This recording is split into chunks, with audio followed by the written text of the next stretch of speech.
Caroline, I still can't believe what you did. I know it was you who took my earrings. How on earth could you do that? You can't possibly believe that's okay, can you? Oh, shut up. I'm your mother-in-law, and I have every right to do what I think is right. What? You think you can just steal from me? Why do you hate me so much? You understand exactly why that is. I spoke with John already. He already knows you're flirting with other men. What? Who said that? There's absolutely zero truth in this. I can't wait to hear your pathetic excuses. I have nothing to justify. My conscience is clear. Before making these claims, you need to have proof. This is irrelevant. John has faith in me and intends to end your engagement right now. Before long, he'll be free from any connection with you. Therefore, please refrain from attending the wedding tomorrow. Even if you chose to come, you will find no support from anyone. I have taken care of that matter. Why on earth are you talking about that? What exactly do you mean by ending the relationship?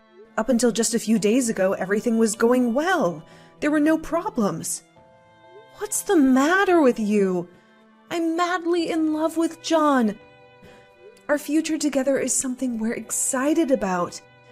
Why should something suddenly change now?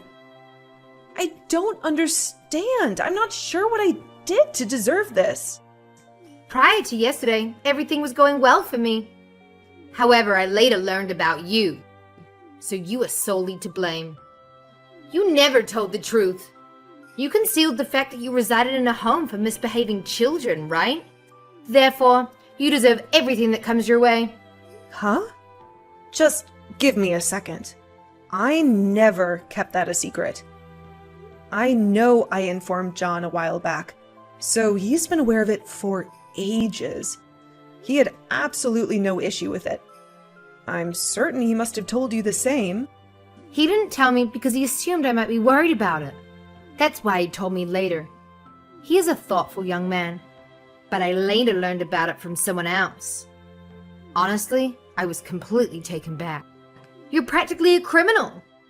You can't justify yourself at this point. Do you think this is an excuse to attack me just because I grew up in a foster home? A reasonable person would not do that if they knew this information.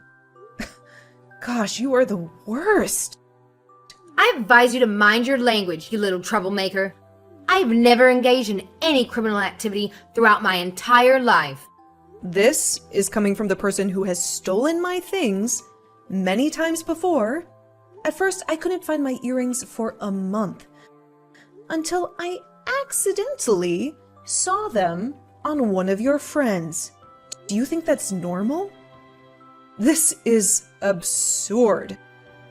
No one has the right to take my things without permission.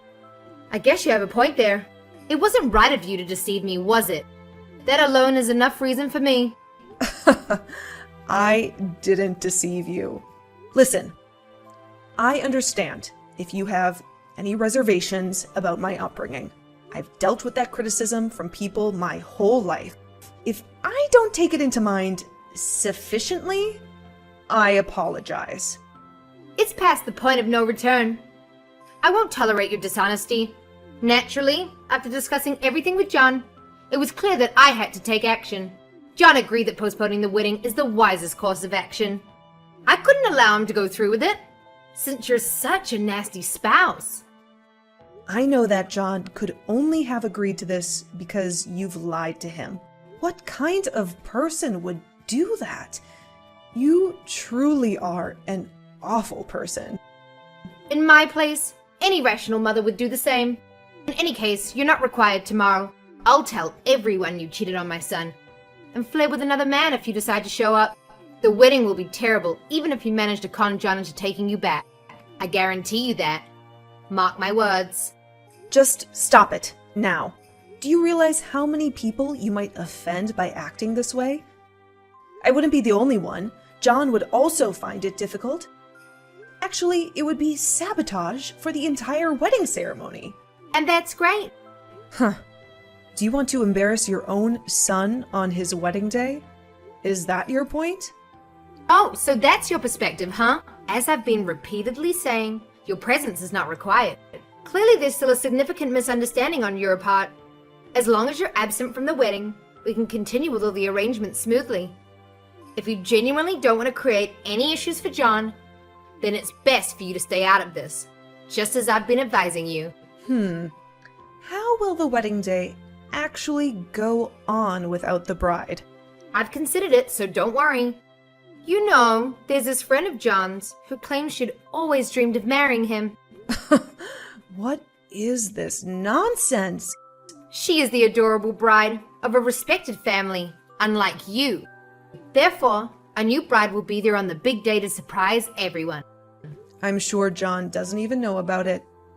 Doesn't it seem ridiculous to you? Oh, so you believe it's impossible, do you? The bride's family happen to be very affluent, and they have a close relationship with the owner of the wedding venue. I've already made all the necessary changes.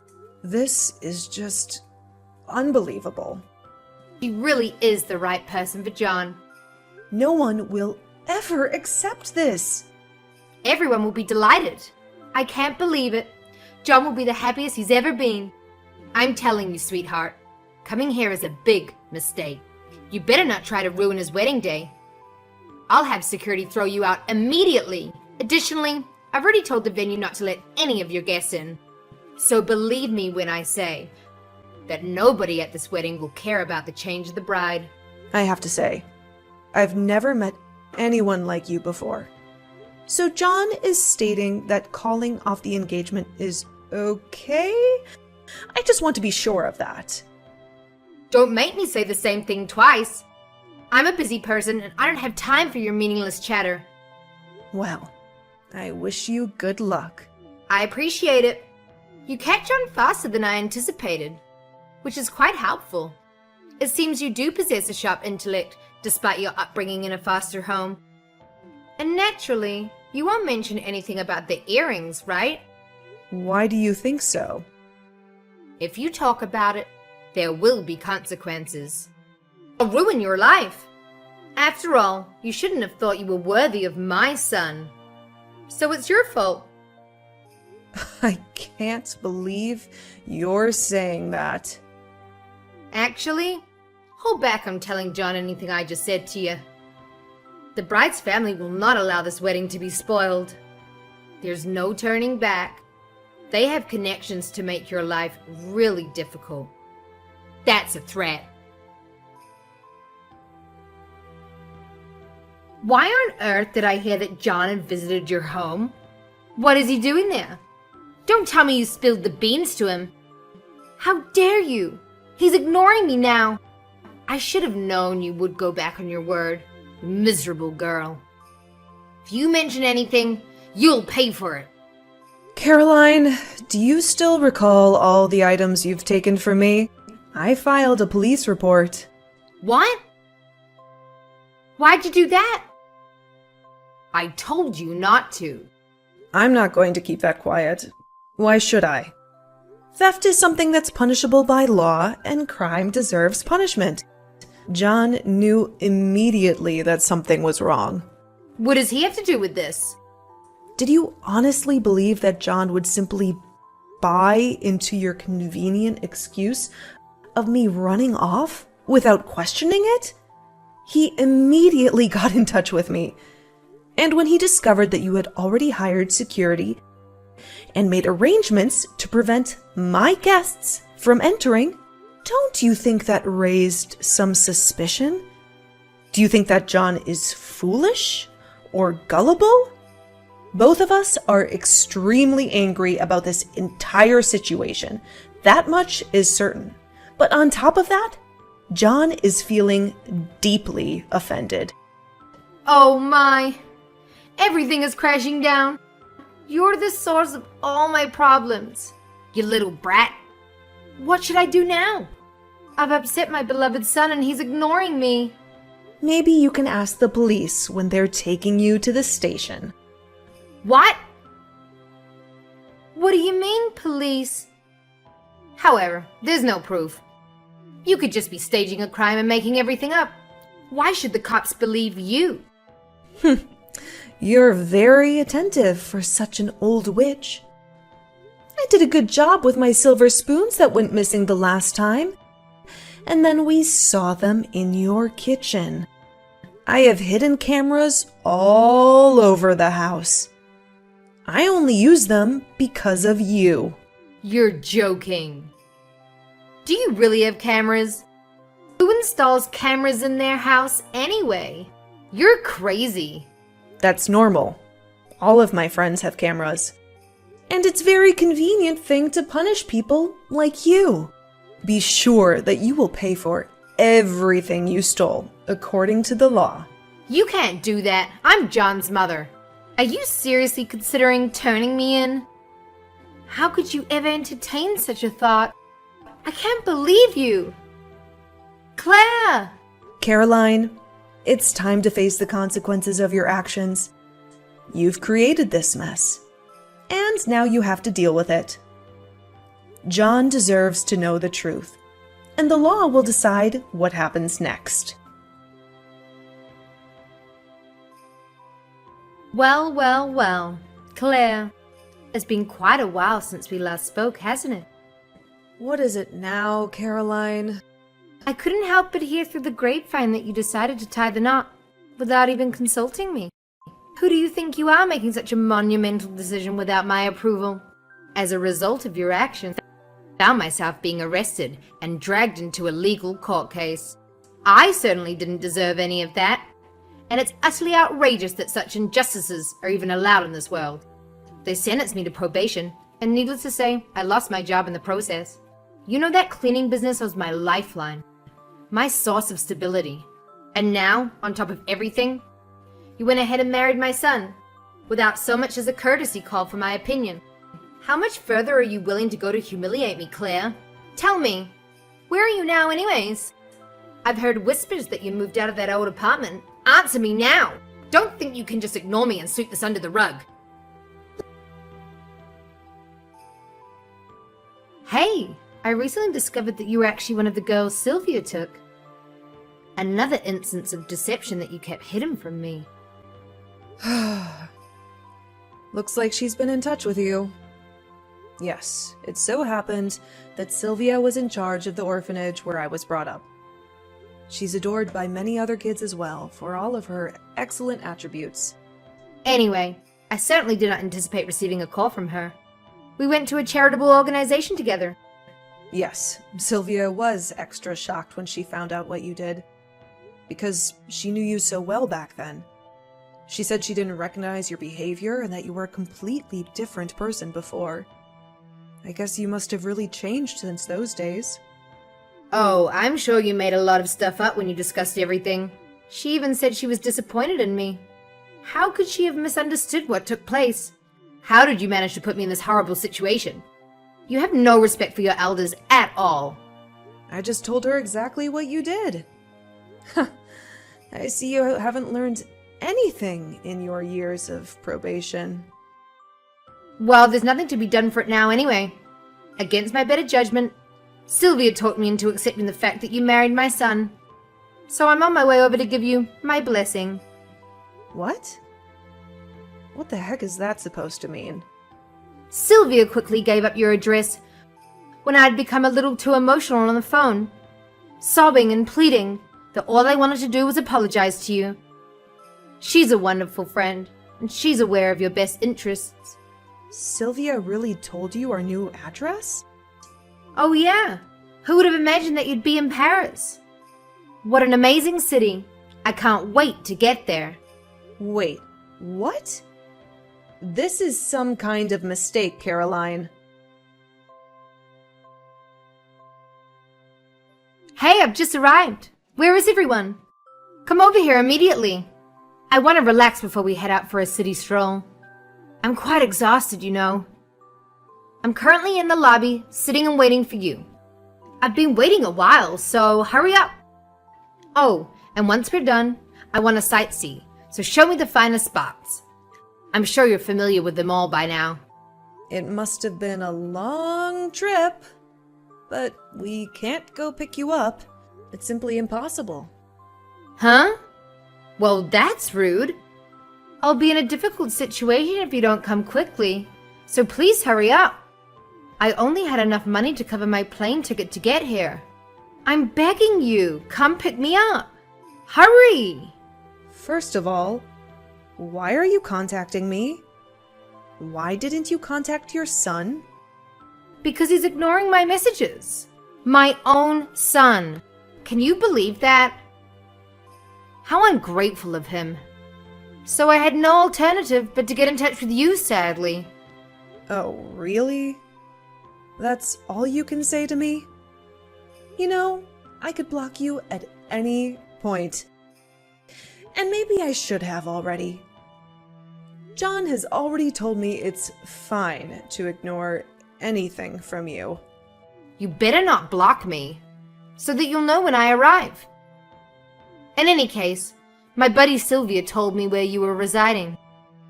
No, you couldn't just leave me without a fight. That shows she realizes I'm right. Sylvia agreed that you should come and make things right with me.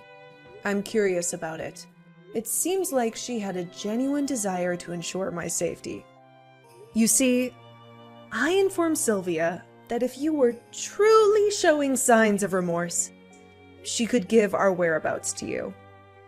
We had already anticipated the possibility of you rushing over to see us, so she would have given us a heads up.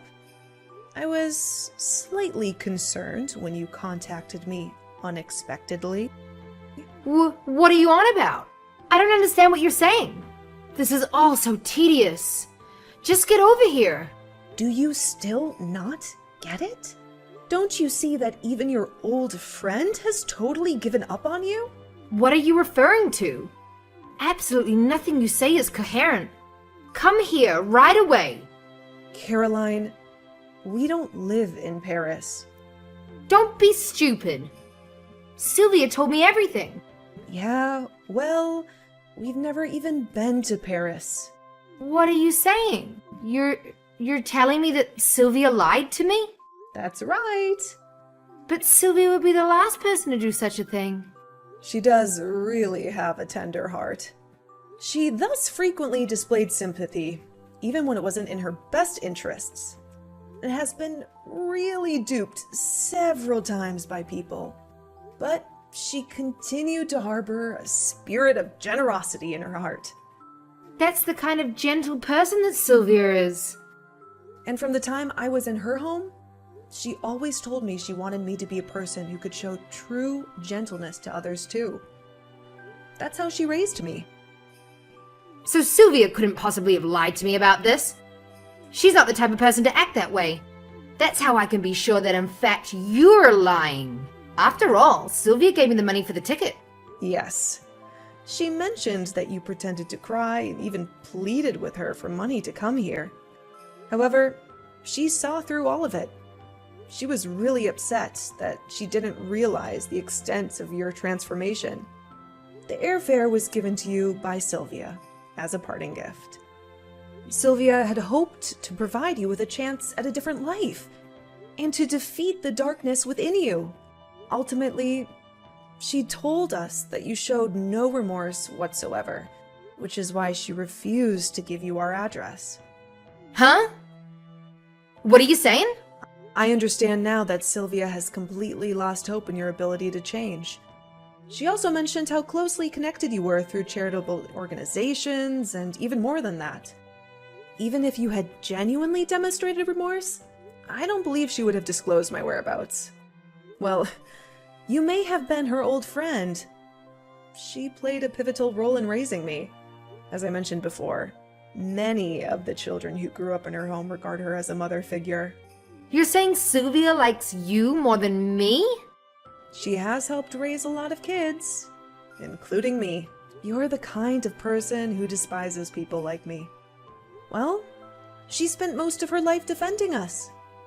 She won't likely give up her entire life's work for people like you, in my opinion. This is some kind of mistake. You don't really live in Paris? That's what I told you. What should I do right now? I'd planned to reside here with you two. I no longer have funds for travel or a hotel. I essentially have nothing. So you thought you could fly here without a penny in your pocket? Well, you must help me. After all, we are family, right? Are you there, Claire? I made the decision to block my mother-in-law, and it turned out to be a wise move. Now I don't have to endure her impulsive outbursts and insults. I encouraged Sylvia to follow suit, urging her to let go of the toxicity from her past and block Caroline as well. However, Sylvia maintained contact with her ex-girlfriend for some time. It was through her that I learned about the unfolding events. As it turns out, Caroline chose to remain in Paris and embark on a fresh start. Initially, she seemed genuinely committed to changing and improving herself. Sylvia, showing kindness, covered Caroline's room and board expenses. Despite Caroline's persistent promises to secure employment, it became evident that they were merely empty words. Instead of taking responsibility for her life, Caroline indulged in a lifestyle of partying at clubs and at restaurants. When her friend eventually ceased sending money, Caroline found herself unable to dig herself out of the hole that she had jumped into. While I feel a bit of sympathy for Sylvia, grappling with the loss of her friend, I consistently offer my support by emphasizing that life continues. I reassure her that even in the face of seemingly insurmountable challenges, there is always a way forward. It's crucial to appreciate life and find joy in the little things, because only then can we truly live it to the fullest.